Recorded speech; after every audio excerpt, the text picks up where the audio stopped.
the network for the AV industry. What are you listening to? This is AV. This is AVNation. This is AVNation. This is AVWeek, episode 151, recorded Friday, July 11th, 2014. Wrap your poll. AVWeek is brought to you by Middle Atlantic Products, who invite you to stop by their new customer-focused website, Middle Atlantic Products, what great systems are built on. Ready. AVWeek. Performing. Scan. Week. Online. This is AVWeek.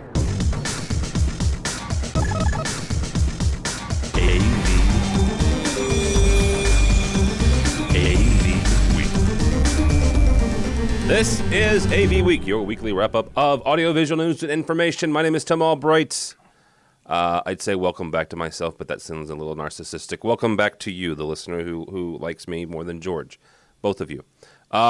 George Tucker filled in for me last week so I could recover from Infocom. Basically, I made him not recover, and now he's recovering this week. With us this week is Mr. Bradford Benn from Harman International. How are you, sir? I'm okay. How are you, Mr. Albright, sir? Feel like I haven't talked to you in forever. I know. It's an inside joke because Bradford and I have spent the last 3 days together. In some plus Infocom. Yeah, in some way, shape, or form. Yeah, plus Infocom. So, and also with us is Mr. Rich Fregosa from FregosaDesign.com. How are you, sir? I'm doing good. In the words of Ernie Banks, let's play two. That's very nice. Pulling double duty this week. Because he was on State of Control. I've actually spent a lot of time with you, both of you. We bookended it. Yeah. And that's kind of sacrilegious because you're a Giants fan, so. That's okay. Right. It's Ernie Banks. You can't. Yeah, that's true. At that point, you just got to let it go. There's certain respect you have for players, even if they're not yours. It's like, go ahead. I still respect Wayne Gretzky, even though he was a flipping Ranger. Well, Wayne Gretzky. I was going to say Wayne Gretzky and Gordie Howe, right? Yes. Because I'm a Blues fan, and it's almost sacrilegious again to enjoy anyone that wears a Red Wing jersey or Blackhawk jersey, huh? Preach on! I hate the Red Wings. So that's for my brother Kevin Iselli. So yes, they send you to the box, and then you feel shame. Yes. My hand go up, it become icing. Comes down ice. All of our podcasts are brought to you by the fine folks at Middle Atlantic Products. Go by their website. We'll talk about them in a few minutes. But they've revamped their entire website. Our friend Becky Villarreal, is in charge over there. So check them out. Middle Atlantic, what great systems are built on. A couple things real quick. Who cares that LeBron James has just announced that he's going back to Cleveland? Do they have a hockey team? No, yeah. But you said they did. You said they have a minor league hockey team. They have a minor league hockey team, the Cleveland Lumberjacks, which I should Google and make sure they're still in business. But basketball's a waste of ice hockey space. I would agree some of the with that. posts were today is like in other basketball news, Michael Jordan rolls his eyes. Yeah, exactly. Michael Jordan rolls another $20 million just and wipes with it. So, all right, real quickly, and I don't want to make light of this, but I don't want to spend too much time on this. There's a reason you two are on this broadcast, and there's a reason I sent an email out to both of you, and I said I want both of you on the same week. Tell me when that is, right? Because of both of your crazy schedules. Bradford is a literal globetrotter, and Rich programs everywhere from the Bangor, Maine, all the way down to Southern California on a regular basis. 3 years ago, I had Google Plus had just come into fruition, and I was screwing around one day on Google Plus. I was a tech manager for a small community college outside of St. Louis, and like, hey, there's this cool thing called Hangouts. And I'm like, well, what is this thing? And, again, I'm nobody. I'm still nobody. And I'm just screwing around. And this very nice gentleman, industry veteran and very intelligent man who happened to work for Crown, i.e. Harman, and an accomplished programmer and, again, very accomplished and important to the industry, said, yeah, sure, we'll hang out with you. That's those two gentlemen right there. So 3 years ago, I actually met you, Mr. Fregosa, and you, Mr. Bradford, on this very platform, oddly enough. And this was the genesis of AVWeek, right? This was the genesis of AVNation. Said, after our conversation, and I can't even remember at this point what we were chatting about. Yeah, I think at that point it was let's see if this thing works. Yeah, exactly. That was the about first one. We were beta. Yeah, It was that moment of, I have a walkie-talkie. Oh, look, someone else has a walkie-talkie. Let's have some On fun. the same frequency.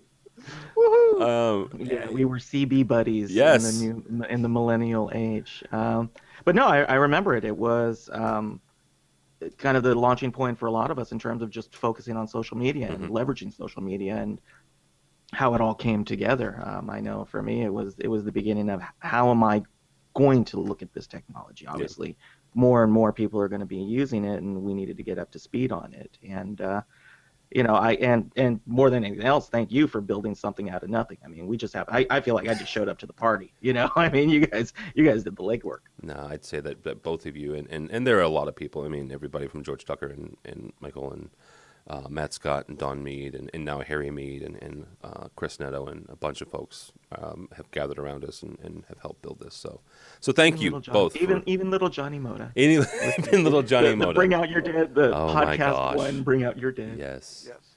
That was awesome. If you don't know what we're talking about, go back to episode 1 or 2, I think. There's one. It was There 1? 000, I think, is what we labeled it originally. Well, 000 was the first one. That was with Tucker and Linda Frembes. Frembus, sorry. I always screw up her name. And my buddy Michael Drainer. I always screw up her name, but I get Rich's right, so it's all good. Oh, okay, well. And actually, for the longest time when I tweeted Rich Fregosa's Twitter tag wrong. I think I always added an extra F, like RF Fregosa. I wanted to have him to have a middle name of F, so I was like, anyhow. Exactly. So anyhow, thank you to both very much for saying yes. So for hanging out with me and 3 years ago and helping us build this. And both of you said, almost immediately when I said, hey, I have this crazy idea. Both of you said, yeah, sure, cool, let's do it. So Let's have some fun. Let's have some fun. That's it. All right, let's have some fun then. A couple I had things. hair then. Huh? I think I had hair then. It wasn't that long ago. I didn't have this. You didn't have that. That's like recent. The if you're listening to the podcast, it's not quite a Fu Manchu because you don't have the top part of the Fu Manchu, but you have a very long goatee.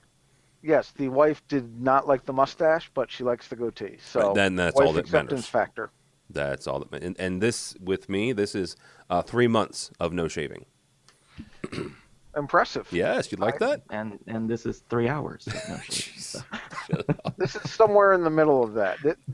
This is. I like it because whenever I'm stroking it, I'm thinking evil thoughts. Even This when is you're not also stroking why it. Brad and I are not on the same show, because we spend the first 6 minutes actually just talking about nothing. Yeah, yeah. However, I still think my favorite Rich Fregosa story. Okay. Is it airworthy? Yes, it's Okay. airworthy. So I'm sitting in my office in lovely Elkhart, Indiana. I might have been drinking my classic after lunch beverage of Starbucks, and I get this call from a coworker of mine of the, hey, I'm in New York City, I'm working on this, I got some questions, blah, blah, blah. And then about 30 seconds later, a tweet pops up or something came up from Rich of, I'm in New York City, I'm working on this BSS thing, can you give me a hand? And it took me about 15 seconds to realize they were standing in the same room together. Nice. At which point I go, tell Rich I said hi, and I'll get you guys the code or something like that. Yeah. That was one of those great moments of my brush with greatness with Mr. Fregosa was I can blow someone's mind from a couple thousand miles. Mm-hmm. We had our own inception moment on the 53rd floor of the W Hotel in Times Square. Yeah.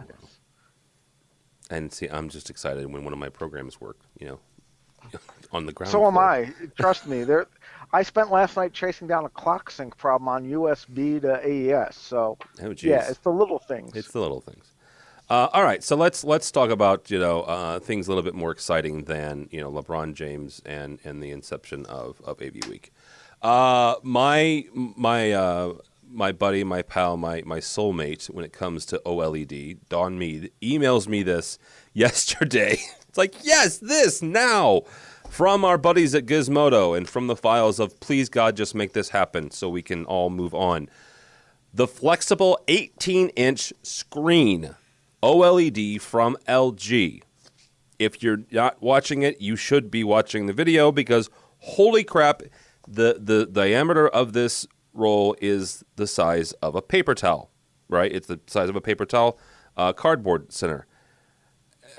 Come on. And I know I even wrote a blog post saying that OLED was dead because it feels like it is, right? Both Sony and Samsung have given up the ghost, but LG's like chugging along and putting out crap like this just to tease us.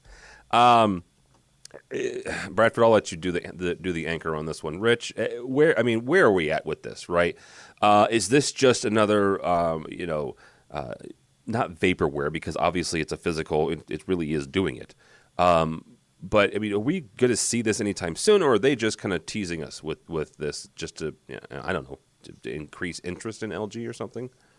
Well, ironically enough, it was right when we got the link to this, not more than a couple hours later, I get a message from my wife saying, check this out. Oh, this nice. Is really cool. So for me, for it to be news that excited her, I went, okay. Yeah. The concept itself, there's a lot more traction to it than, just maybe us kind of geeking out over it. Again, my feeling is that it's once they get it focused on mobile, I think they threw out kind of, and someday we'll make one that's a 60-inch TV. I think that's just kind of the tag on that they've made to it. And they're going to make it Ultra HD. Exactly. You you look at the resolution, you look at everything that, the initial specs with it. I just kind of keep going to, okay, how are you going to power it? How's it going to last?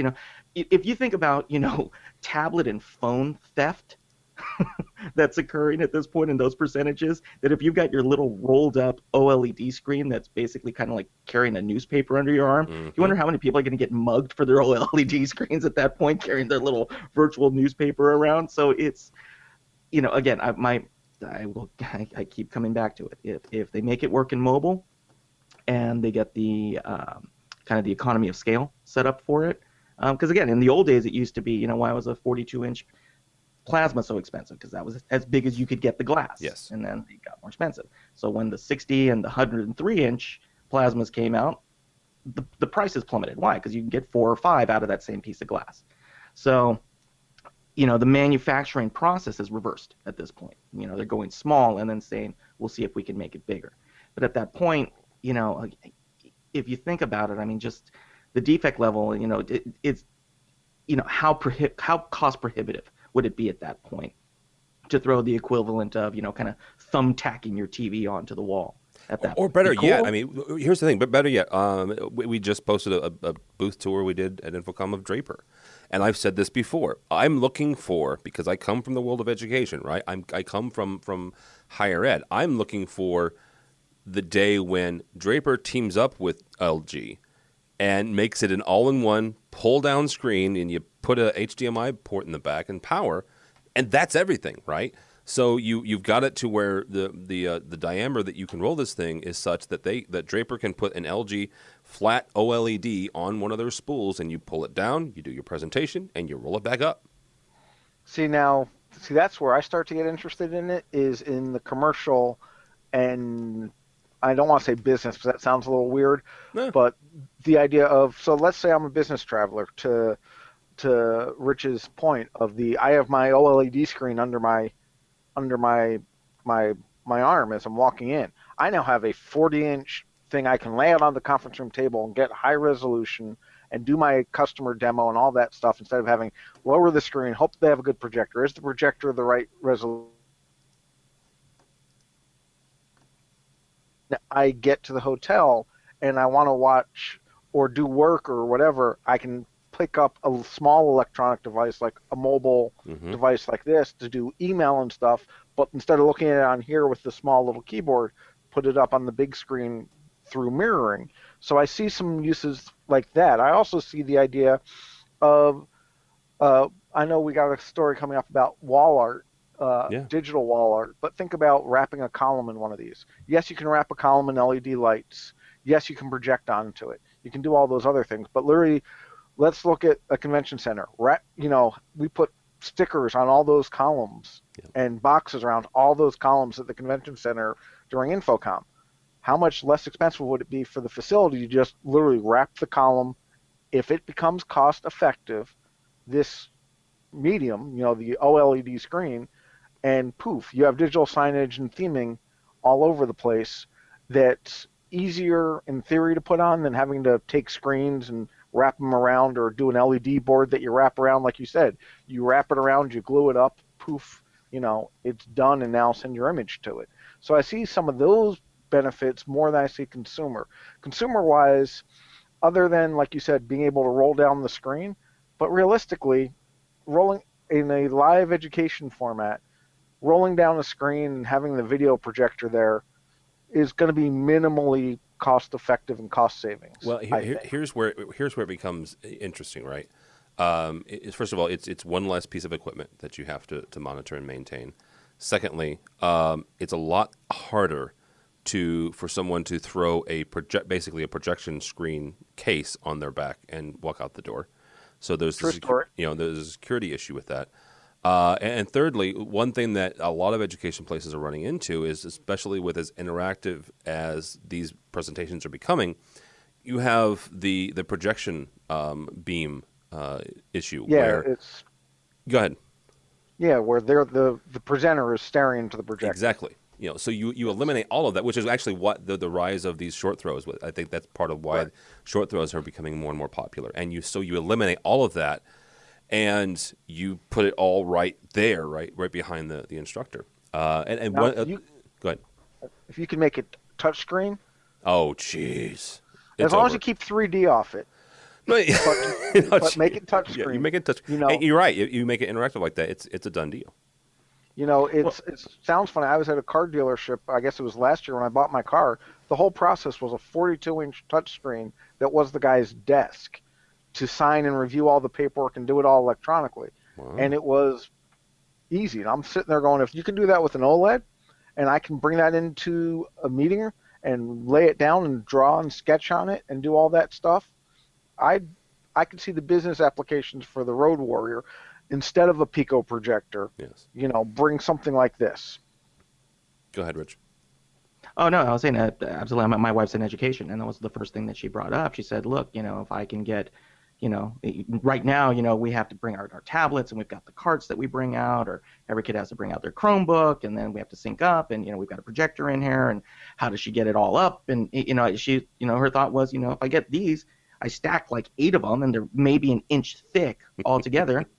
Hand them out, throw them on the collaboration stations where they're working, and these kids can either have a little wireless hard drive, or again, if it's touchscreen enabled, or if not, even just a wireless keyboard. She's like, that just the ability for them to move quickly and create collaborative stations. And I went, it makes sense, because if you think about it, you can sort of do it now. Yeah, you can get one of those virtual keyboards that does the IR on the table, and you can get a Pico projector, and but all of the baggage that goes along with it kills the collaborative process, especially in education, right? Right. And there are X minutes to get out, and then you've got your actual instructional time in between. Yeah. Now, to be fair, because we happen to own a company that makes education collaboration products, there are some products that do that.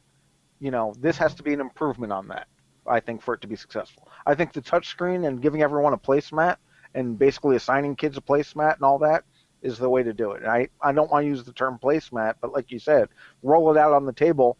Here you go, off you go. And it helps. And they're at 18 inches right now. I mean, that's kind of if you can get into that sweet spot where you're basically at the equivalent of a large laptop, or even a small screen in that 19 to 26 inch range, and you're that close to it, you're basically saying that you're laying it on a table and you're within 2 to 3 feet of it, and even if you've got a couple of people huddled around, that's pretty cool and pretty effective. And at that point, you got to imagine with the streaming, at that point, then you stream and then you connect to a station if you do want it on a presentation for the teachers. So. And I'm looking at your type of business of you're laying out a custom control interface with someone and whiteboarding it, and you're saving it right there on and you can even, you could theoretically simulate it in real time on the table. As someone who has to carry around heavy pieces of equipment, like an amplifier or stuff like that, if you get high resolution HD and make a virtual rack and be able to look at it at 1-to-1 ratio and see the connectors and all that stuff, because that would be huge. You know, The OLED amplifier coming soon. we have virtual racks for our trade shows now. Well, and that's what I was going to say, Bradford. You need to work for a different company if you want lighter equipment. So, just go work for IEG. You know, they smell or SVSI, the little boxes. So We got those now. We also have lights. yes, You know, I can just also. well, no, carry a you have an entire microphone if you control want. company. So let's be honest. You have an entire control company now. So I got lighting now. you've got control lighting. now, You've got video. microphones. I can Crazy decide stuff. what I carry. Yes. By the way, how's the AMX installation going in your house? Well, the wife said she likes the TiVo remote better, and yes, we're joking. Yes, we're joking. Bradford works for Harman. Harman bought AMX. If I have to explain that again, it's just silly. And one real quick thing, just because I thought of this because of Infocom and some stuff that Bradford and I have been talking about this week. You mentioned wrapping it around poles. I see that also as a revenue generator for people like LVCC and like the Yes. Orange. What? Can we say columns? Yeah, I just, it's What's wrong with pillars? Yeah. Pillars, just fine. We'll move on. This is Wrapping the around for a little juvenile bit, section. Thank you. DJ music, Moving and on. I'm holding a fistful of singles, and Hey, I just, didn't say pole. I said pillar. If I Let's had said, rewind that and check. if I had said, did I say pole? We're gonna fact I check you I on didn't that. mean to say pole. I meant to say The pillar. fact that both of us started laughing is All just. right. I Let's was move fine if on. Rich started Speaking of laughing. Infocom and Harman, you guys introduced, this is from our buddy Matt D. Scott, who I'm not sure why he wrote this piece because he never went by the Harman booth, but that's beside the No, point. he actually did. Oh, did he? Did he make it? Okay. Yes, I actually gave him a walkthrough of the Okay, entire good. product family. Well, just he- like I did for you, and if Rich was there, I would have done the same for that. If any of our listeners had shown up, I would have done it. Don't say that. The three of them that listen are going to come up to you next time and say, I'll "You be the one promised." in the suit. That's true. So you guys introduced something. Harman Crown introduced an interesting thing, and actually, we did indeed go through the Harman tour. The very first endpoint for AVB that's been certified, right? And we have to qualify all these things, right? It's not the Yes. first AVB endpoint; it's the first one that has been certified as an AVB product. The very first certified AVB product was, of course, the Switch, because that makes sense from Extreme Networks. So you guys released the first endpoint, right? Yeah. So let me just explain Yes. a little bit about the certification. Just because when you say certified, it's AVnu Alliance. Yes. Which is, I forget what the acronym stands for. My apologies, but it's done through University of New Hampshire as a third-party interoperability lab to make sure that stuff talks together. So what this does is when you get through your certification, it means you can plug stuff from brand A into brand B, into brand C, into brand D. So despite what some people are thinking of, oh, you can only use, let's say, BSS with Crown and Tessera with Lab Grouping and Meyer with Meyer, no, if it's AVnu certified, you Yep. can use anything with anything. And I can talk about the stream setup and teardown and all that stuff. So the fact that this is the first certified one for AVnu Alliance means you can use various software tools to set up 1722.1 streams and tear them down, and we can talk to the AVB Extreme Switch, and you can see your stream IDs and set up reservations and all that stuff. It's been a while in the making. I've been involved with this process when I was at Crown before I moved up to Harman Pro, and it's working well. We have it working with other companies as part of this certification process. One of the big things that I like about the certification is we can't test our stuff with our stuff. And that makes So sense. BSS can't test with a Crown amplifier, and Crown can't test with the BSS product. Now we could test with other brands, and the reason I'm being obtuse about the other brands is That's because fine. we have certain confidentiality in I the understand. agreements. I'm Yeah. not saying we're the only ones doing it. It's just they haven't publicly released it yet. Okay, I so don't want let me hang on for a second. Let me at least, because I don't have, I don't have, I didn't sign a confidentiality. I will relay my experience from Infocom 2013, right? Which none of these were certified yet, because again, the very first AVnu Alliance certified product was in February of this year, but it the was Extreme Switch. the Extreme Switch. It was a a Shure microphone, Yep. going into a Sennheiser auto mixer, going into a Yamaha board, going into a computer with Pro Tools. Yes. So those, and that was at the booth, right? So that was one thing that AVnu was showing, was the interoperability. Except I thought that was a Avid console. No, it was a Yamaha. Okay. Because I'll an believe Avid you. console I've going into searched Pro it. Tools wouldn't be very impressive. I can do that Right, with good Digico point. all day long. Yeah, you're right. Sorry, forgot. But go ahead, continue. I Okay. was waiting for the end of your story. Well, that was it. And so the first question is why, right? Why did Harman do this? Why has Harman been on the AVnu Alliance since almost the beginning? We were one of the founders of it. And why do the amp? I mean, why do the amp with AVB in it? The amp was based on market demands. Okay. And we've had the BSS AVV product, even though it wasn't certified, for over a year and a half. It was the first one out. However, the certification process wasn't ready. So how do you test to certify it? It was this chicken and the egg thing. Okay. It's part of the whole, we'll let you pick your transport. But we see AVB as a very good technology that gives you lots of cool things. That the fact that it's open standard is good, but also it helps us in the consumer division. We're using this in automotive stuff, as has been seen previously, because being able to lower the weight in cars is a huge issue. So if you can lower your wiring infrastructure. There are other players on the committee, such as Cisco, that we were expecting stuff coming out from, the Xilinx, who makes chips, and Marvell, who makes chips. They're also very involved in it. So we're looking at this as another option. Now, as to why we did it, straight up, we had market demand for the amplifiers. So we met a customer's needs. And that's why that went through before the BSS piece did. Okay. It was just based on the projects. Yeah. There are other companies that we're going to be interconnecting with, and they're in that process as well. So it goes around. But it's still one of these, we try to give you it's much like the Yamaha console has the MY cards, and the Soundcraft consoles have the card slots of the pick your protocol. Yes. If you want to do analog, AES, AVB, BlueLink, which is our proprietary protocol, Cobranet, or Dante, pick the protocol. There are advantages to AVB. There are advantages to Dante. There's advantages to Cobranet.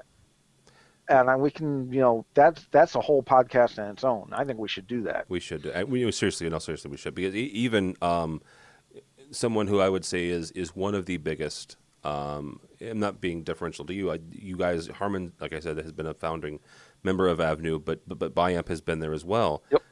One of their biggest product lines, I don't know that they did this, but it feels like they designed an entire product line, the Tessera, around AVB. That even has Dante card availability. Right, and I can talk about some of the differences of the fact that Dante requires Dante controller to control the entire network, whereas each endpoint can talk to other endpoints directly for setting up and tearing down streams. Now, one of the things that I've seen some misunderstandings about after Infocom on a couple of the other forums I'm on is control versus digital audio transport. Okay. AVB is a digital audio transport. The fact that Biamp can control lab grouping is because they are sharing the control protocol, not the AVB protocol. The fact that we can control Crown products and BSS products and AKG and Soundcraft because we have the HiQNet protocol. Yes. So it is truly just a protocol. Now, there are some provisions in there for some basic housekeeping, just like there are in Cobranet. I can set up and tear down streams on other manufacturers, and that's part of the 1722.1 requirement. So we can advertise what streams we're playing, whereas in Dante, you have to go into Dante controller, do your cross points, and then set your routing. The device you can make those changes on your own without having to go in there. But it's a pretty cool thing in some of the stuff it does that it allows you to do. One of the things, and speaking as kind of as an outsider from this, because obviously, Resi's more my sweet spot, but there again, we're kind of at that parallel that we saw in the PC industry. Somebody had to take the first step. And if you think about it, again, just look at networking. When you had 10 base T, that were T-taps. You had star configuration. I mean, networking was a whole series of different communication standards until there was enough groundswell from all of the competing manufacturers to say it's just easier to play together at this point. And I think that more so in the commercial world than in the consumer world, it's just making more market sense at this point, because if you're so focused on proprietary technology, you're potentially, and especially some of these companies that are so diversified as they are, like you were talking about, you've got the commercial side, you've got large arena, you've got automotive. I mean, you got 15 different subcategories that you guys are operating in. Well, why knock yourself out if you can be in part of it? Whether you're an endpoint, whether you're a starting point, whether you are an amplification side or a signal processing side. For me, it's a matter of going, finally, there's at least one manufacturer who said, we can do a better job of this collectively, in the same way. I mean, think about, and the analogy I take is look at computers. You used to have the FireWire, and you would have PCM-CIA cards, and you would have, all of these different proprietary links. Now, how many people just say, yeah, either use ESB or Ethernet and we call it a day? I mean, that's the whole point. And where these companies haven't gone away, these companies have just simply diversified and have been able to focus on creating the value-added services, as opposed to we're going to go ahead and lock everything in our own little sandbox. So, the ability to grab Dante and AVB, and we're seeing it even in some of the other companies. I mean, obviously with the acquisition of AMX by Harman, that adds a new wrinkle to things. But Crestron and Dante are now are going to be working together. I mean, so it is fortunately the necessary evolution of how these disparate products need to start working together. Because the fact is that the consumers, the facilities managers, all the decision makers aren't buying the story anymore. And that's really what it is. Yeah. Is that we had manufacturers for the longest time saying, well, it's our intellectual property, and this is what we do that makes us special, and this is how we differentiate ourselves in the market, and if we don't do it this way, well then, we're opening ourselves up for other companies to put us out of business. And the decision makers are going, so? And if you notice, we do both. You can do proprietary closed loop, or you can do open. And I think the market's going to decide. Exactly like you said. The market's going to decide. When people go, why are you doing all the different transports? We're letting you guys decide how you want to do it. We're just going to give you a nice big box of crayons. Used to be 64 colors. Then we added a couple more. We're up to the 128. I'm hoping to get the 256 soon, because I want to. But do we have the crayon sharpener? In Sharpener? The back? Oh yeah, of course. Okay. Real quick, Rich, I don't want to gloss over this, because you do live primarily in the residential world. And I could very well be mistaken here, or I may, have on a pair of rose-colored glasses when it comes to AVB.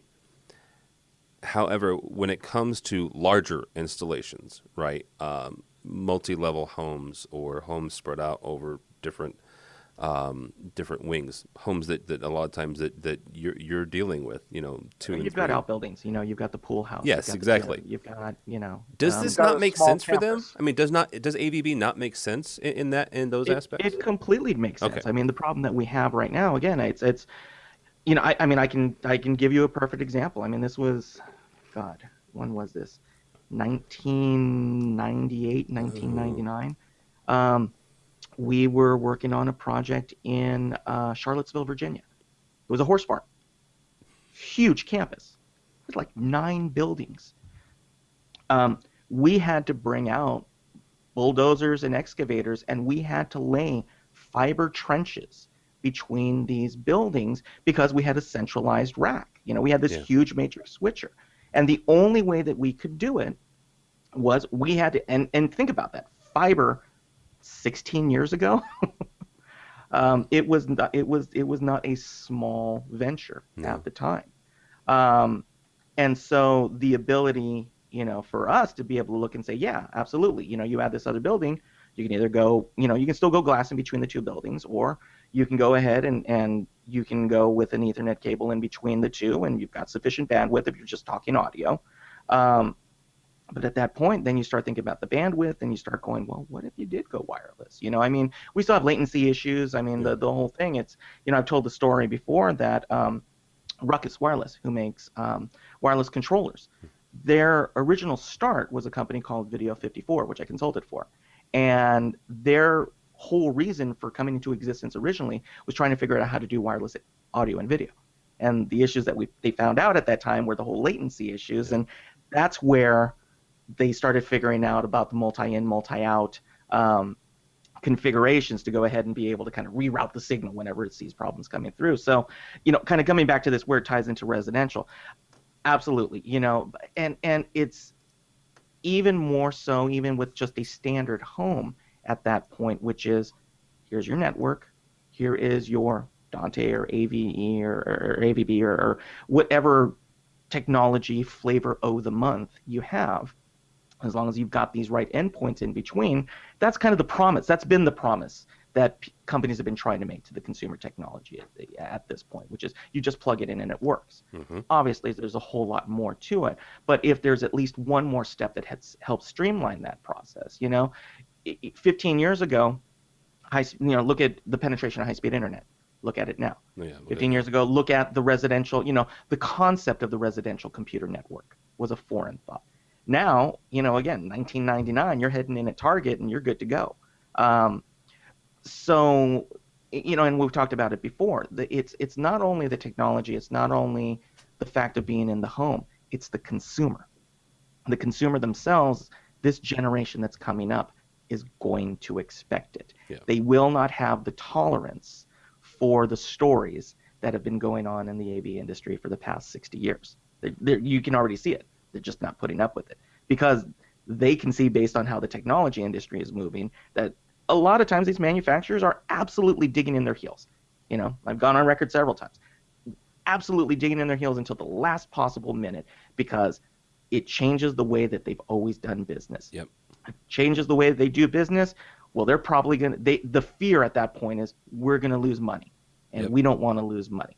And so it's this irrational fear almost that happens from a cultural standpoint, from the manufacturer themselves. And again, like I said, I commend them for these companies that are saying, you know what, somebody's got to do it. It might as well be us.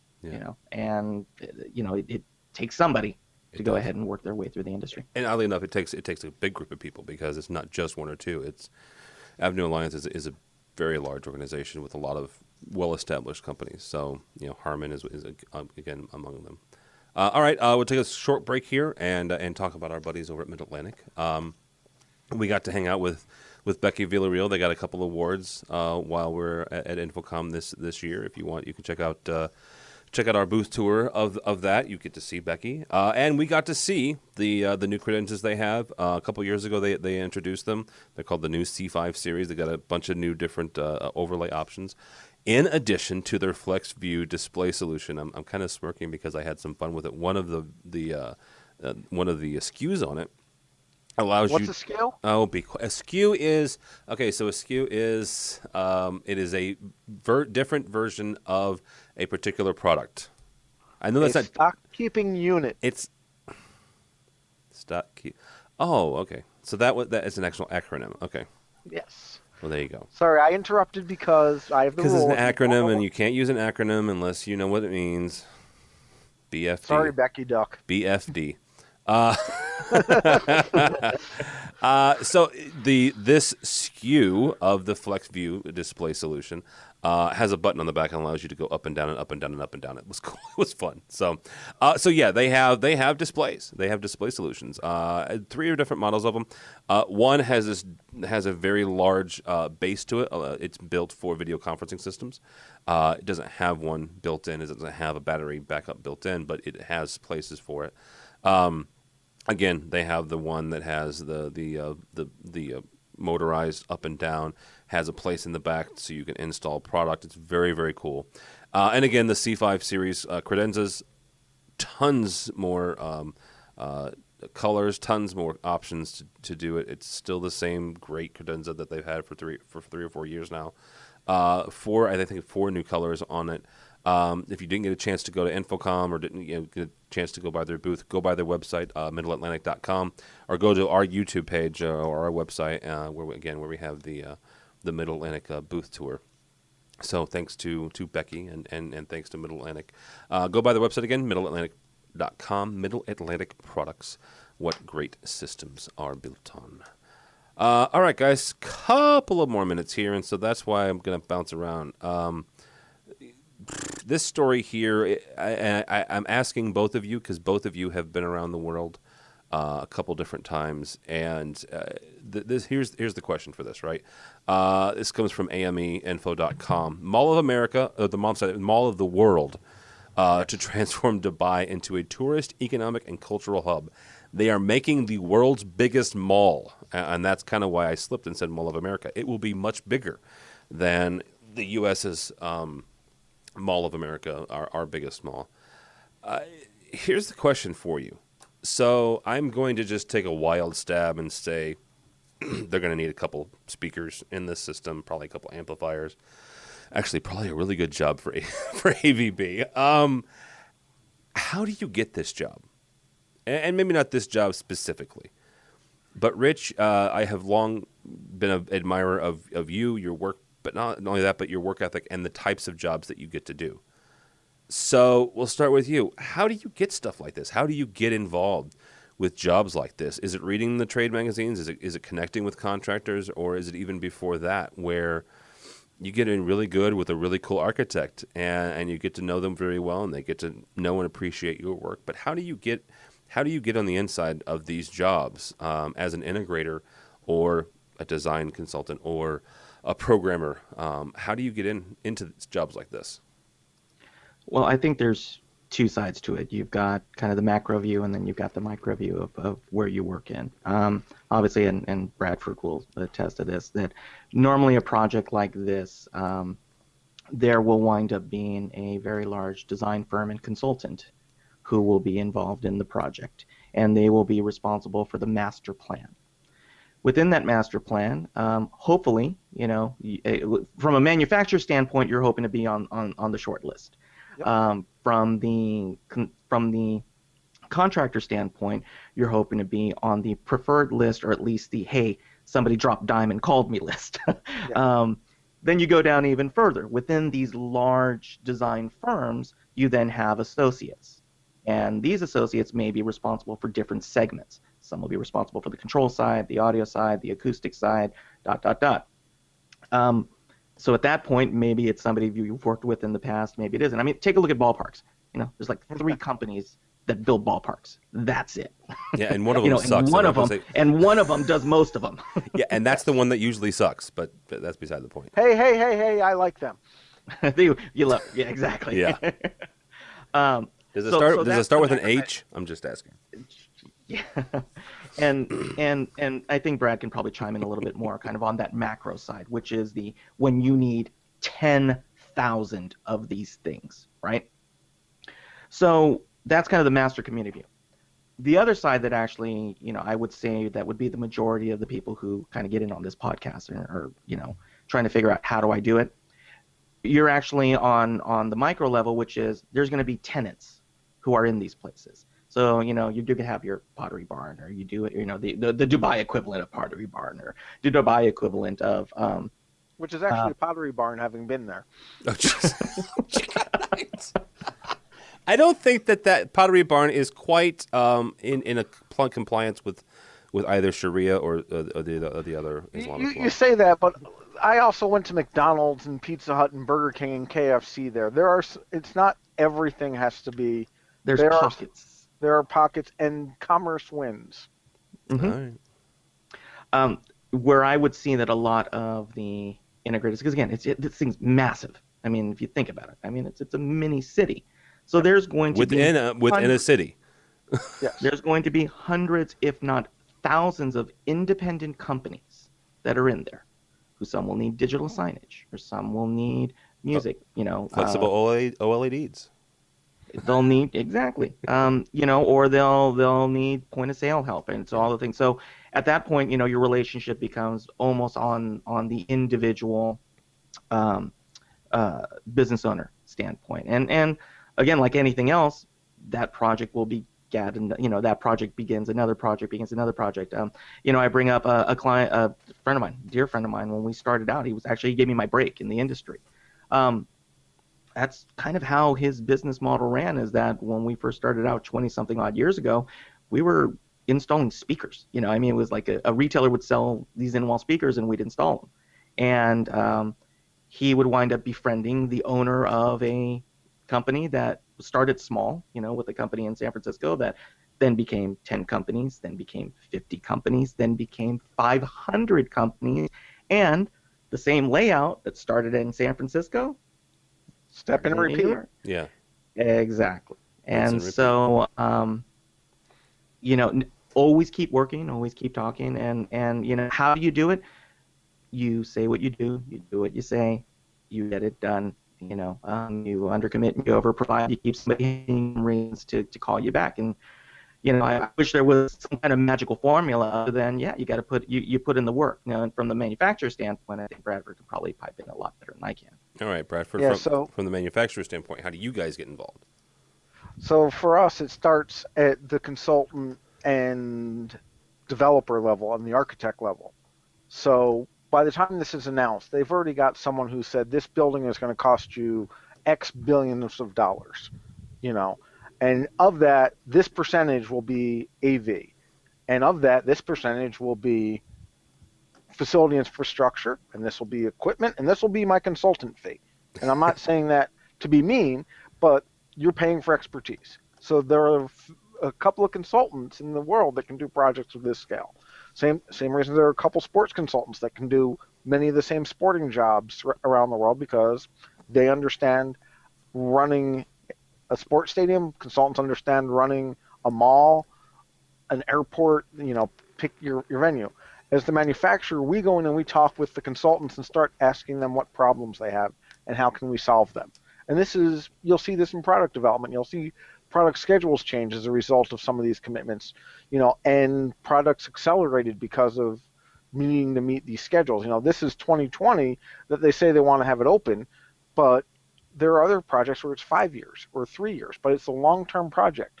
Whereas a lot of people look at it as, okay, let me just go in and this will take me about 3 months to install. No, you're shepherding this from beginning to end. You're partnering. You're talking about how you have better widgets, how you can solve the customer's problems, the partnerships with them, and working all the way through. And it's a very fine line to walk, because as the manufacturer, we don't want to overstep what the consultant's doing. We don't want to overstep what the contractor's doing. We need to solve their problems. And you work all the way through and you start talking with them about custom products that they need or modifications to products. And then you start looking at literally thousands upon thousands of pieces. And you just go, okay, you're going to order 10,000 of these and you want them in a custom color? Sure. Tell us what color. Oh, you want 5 of them? Let's work on. And so this is a true partnership on a project of this size. And you follow it all the way through. And oftentimes you start to interact with the contractors. The consultants will say, who do you have in the area that's done projects like this? Who do you have that's done this? And to be honest, this is where some of the benefits of working for large companies help. If you're going to spend a couple $1 billion on this new mall, do you want to work with a smaller company that's not as financially stable, or a larger company? So there's a whole lot of stuff in there. And this is why a lot of times you see a lot of the same companies going over and over again, because they can bond for $2 or $3 million. They have the staff to be able to handle this. So you watch it all the way through the project. There are projects I've been working on. I've been working on for 3 years, and it's not going to be finished for another 2 years. No contractors involved yet, but I still have to work and think through and make sure they have the issues they need solved. Okay, so let me ask this real quick, because you've said this a couple times about your long range projects, and as a design consultant in my real job, part of what Innovad does is we're a design consultancy, not to this level yet, but it was we're getting there. Once you're done installing the AMX system in my house, then I'll be at that level. So you're talking about lead times of 2, 3, 5 years. Mm-hmm. Good God, this is not the 1970s where we're going to have VGA. We're going to have VGA yet. We're going to have composite for another 10, 15 years. We've all sat and have felt some of the rug burn of the way technology has moved the last couple of years. How the heck do you do that and still That's- stay competent and still stay consistent when you open the doors and they're not 2-3 years behind technology-wise? So when you start talking about a 5-year project, you start at concepts of Okay. we want a video screen here, and we want to be able to have a band play here, and we want that when you walk into the mall, there's a little chime that says, you're parked in, lot 7, please remember where you're parked, and stop by the Oasis here to get your beverages and, all that stuff. So you start overviewing, talking like a truly big conceptual. Yeah, and then the consultants typically start with okay, let's put infrastructure in. I don't know what's going in the conduit yet, but I know I need a conduit of at least this size based on current technology. Okay. So you start doing that, and then it comes back to the most hated words in any project. These are the 2 dirtiest words you'll ever hear on a project. Value engineering.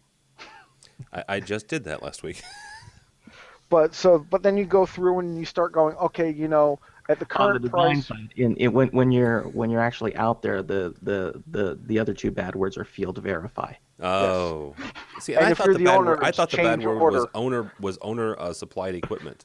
Oh yeah, but so you start going with and then you start talking to the manufacturers of what technology is coming. Before we released this AVB amp, we already had customers that were interested in it.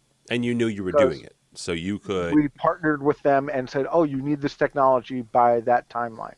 And I'm not trying to be obtuse, but just there's confidentiality Absolutely. and discreetness you have to have. You talk with them and go, "What projects are you working on? What problems can I solve for you?" Oh, you're looking for something that'll do 64 channels of audio down a half-inch conduit. Let me go talk to my engineers. We got this thing called AVB. We got this thing, called FlugelNet. I know it's your favorite network protocol. It is. That'll do that. So you start talking with them, and then usually sometime between when the project breaks ground and when the project makes their purchases, a good consultant and good team, not just for AV, but for everything, will have a technology update. There's a more efficient water chiller. LED lights are better than compact fluorescents because they've made these leaps and bounds. Yeah. So that's usually somewhere in there if you start making those decisions. And then you just keep updating, but you try to do okay, I have a 2-inch conduit. I have a 4-inch conduit. I know what I have now will fit in it. The bigger problems are, okay, if I want to put a speaker cluster here, I need steel in the roof. So I don't know what speakers I'm doing yet because the acoustics aren't done, but I'm going to take a guess of my cluster is going to weigh 10,000 pounds. And I want to put up an OLED screen that rolls down in 3D and I can put stuff on it. That would be awesome. Oh, I need a PowerPoint there and there. So you start with what's the overview, and you get more and more detailed as things get on. And it sounds like a joke, but I've literally been on projects where I'm at the 1-to-1 scale model of oh, look, that's a good spot for a speaker. Let's add one. Oh, look, there's a conduit 3 feet away. So it's a very long process. The key is the partnership of communication. There are some people I work with, I call them once a week, and literally the conversation is, anything I need to worry about? Any change? Nope. Cool. See you next week. There are other ones, they want to talk once every 6 months. And as the consultant, as the contractor, as the manufacturer, you need to work with people and see how they work best. And it's one of these things of, if you're the contractor going, ooh, they just broke ground, you got to start sowing those seeds beforehand. It's kind of like when you find out about, and I'll use another thing as an example. When you find out about a church that's doing fundraising for a new building, that's when you start talking with them, not when they break ground, because they've already spent that money before they've broken ground. So you got to start on the process at the very beginning as soon as you get wind of it. And the big thing is, as Rich said, work hard and do good work. One of the things I see oftentimes in my previous life as a contractor and now as a manufacturer is people forget you're leaving the biggest calling card in the world behind when you walk away from a project. It's your system.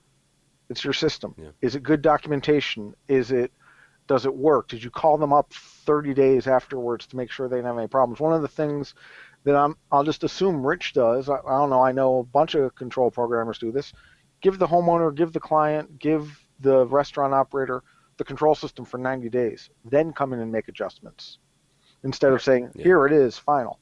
And that's kind of where you start to get your wins. And we do the same thing as a manufacturer of, are things working? What problems did you have that we can solve for you? You know, and the big thing that I think everyone doesn't like, and I say this, you know, you don't want to be that guy who comes in and goes, hey, what's it going to take to get you in a sound system today? I'll throw in the undercoating. You know, it's a partnership. A lot of times people forget that if your customers don't succeed, you don't succeed. Sorry, I imagine Bradford in a really bad polyester suit. Oh, good. Yeah, very nice, very nice. Yeah, 2 thumbs up. All right, very good word. So you integrators and design consultants don't listen because you guys all, never mind. That's the competitive side of me. But to be serious, this sounds funny. I've seen consultants on these 5-year projects and contractors on these 5-year projects forget their 5-year projects and not budget effectively. Oh. If you have to go to a project management meeting once a week for 2 years, and it takes you 3 hours at that meeting, you're now at 300 hours. Yep. That's a whole bunch of money, especially if you put in transit and all that stuff. Yeah. You got to think about some of this stuff. Absolutely. All right. CEDIA is a show that I personally have never been to. What's it stand for? I don't know, but it's Electronic Design and Installation. Thank you. Thank you, Rich. The home of the Eskies. CEDIA beat me by like 3/4 of a second. we had that with Bill Cordell. Yes. Oh, also, we have to say hi to Chris Netto. He's already commenting on the Twitter. About and your fine folks in Salt Lake City, the people in Harmon that are watching from Salt Lake City. So apparently he says we need to bleep the term value engineering. Well, we do. It's a dirty word. It's not one of George Carlin's 7 dirty words, but it is a dirty word. You told me I'm not allowed to use those. So I don't care if you do. You and I no longer are under the FCC's thumb. Sweet. Yeah. One thing I learned about Bradford in this past week is that he used to work in radio too. So, the FCC's the devil. Before you two started talking about wrapping poles. Yeah. You know what? I had nothing to do with that. Anyhow, CEDIA, please let me get through this. So AVNation is going. We're going to go cover CEDIA.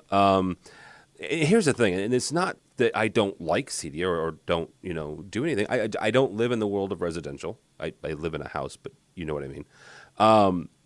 But a lot of our people do. Obviously Rich Fregosa, a buddy of mine for 3 years now.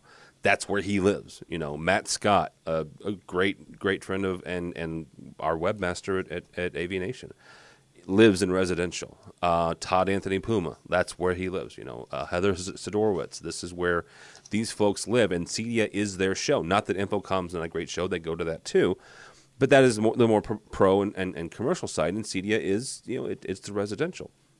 So. Actually, Chris Netto started some ruckus on Twitter and had a very nice conversation with the folks at CEDIA. They said, yes, we'd love to have you. And so we're going to go out and cover it. We're going to do AVWeek from there. So, Mr. Fregosa, buffer the head and get your camera. Be ready for your I've already changed my my tagline just embedded correspondent. Very nice. We're announcing it now that we can officially announce that we will be there. Will it still be an AV selfie, or is it going to be a CE selfie? Well, that's the thing is a lot of, because if you don't know what the AV selfie is, go to our webpage or our YouTube page. We did an AV selfie video, right? Phil Cordell did a parody song of the Chainsmokers song "Selfie," AV selfie, for Infocom. I talked with him last night.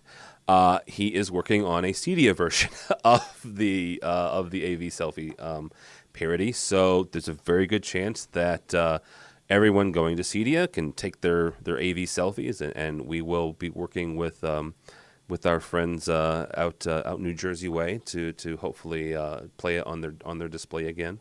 I'm not sure if that display will be in 4K or not, but. So we're going to go to CEDIA. We hope that those of you that are interested in commercial or in residential, we're going to go too. One thing, though, is the CEDIA Awards. And there are a number of different ones. I'll put a link on this on the website. But there is the Lifetime Achievement Award, which I'll nominate George Tucker because he's been around forever and a day. the young professional of the year, which is none of us here. So, that's just, wrong. Manufacturer's representative of the year. I know a couple that should and a couple that should be the opposite of that. So if you're interested in doing anything with that, I believe the deadline is this week. So go. We'll put a post on our page to this. The deadline Yes. for the designer and technical awards has passed. Has passed. Just so that has passed. But the other ones have not passed yet, though. No. The other ones are internally nominated. Okay. So, but when you get to CEDIA, we do have a CEDIA Awards banquet where the winners will be announced, as well as the 2014 CEDIA Fellow will be announced. I know that the 2013 CEDIA Fellow, Jeremy Glowacki from Residential Systems, will probably be in attendance. Okay, cool. So, and it's a good time. It's a great party. And in terms of the selfie, as part of the CEDIA social media team, I think we might be able to arrange getting the word out. You got in the other selfie. I put this on Twitter yesterday. I was listening to it actually to hear what changes that Phil would have to make, and I'm watching it. And I'm like, wait a minute, that's Fregosa. Fregosa wasn't nowhere near Vegas, and I it's no party but an Uncle Richie party. Yeah. So. I was going to say, didn't we tell the story how Rich and I can control the world of audio remotely? Yes. We are the two most important people in the entire You are. industry. Just ask my ego, it'll tell you. or your wife. I showed up. It's like I showed up and I wasn't even there. Exactly. And that photo was taken at the CEDIA Awards banquet in 2012, I think. Oh, So wow. either 2012 or 2013. So Yeah. there's an inception moment for you right there. It was very nice. So so you're coming out to CEDIA, hang out with us, and there's a lot of nice folks that are covering it as well. CN will be there. Our buddies at EH with CE Pro, which is Rich does work with most. I think Rave goes out there as well, just not as big as Infocom. Same with us. I mean, we won't have nearly the same people. So The other half of my company will be there, so definitely make sure you see them.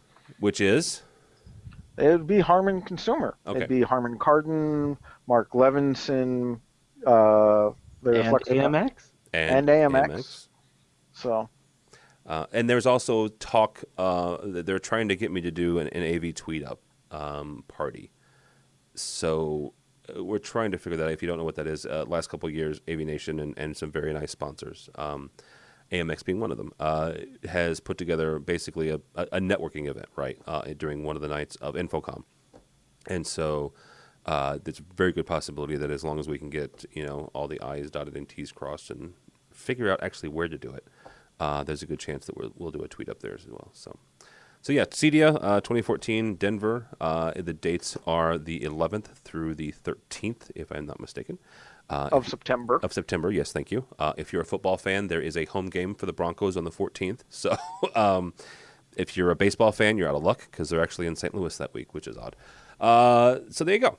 If you're in residential, go to CEDIA. All right, gentlemen, that is going to do it for this week. Mr. Bradford Benn from Harman, the main part and the most important part and the most prompt part of the Bradford and Matt show. Where can people find you or find out more about you and your lovely podcast? So there is bradfordbenn.com.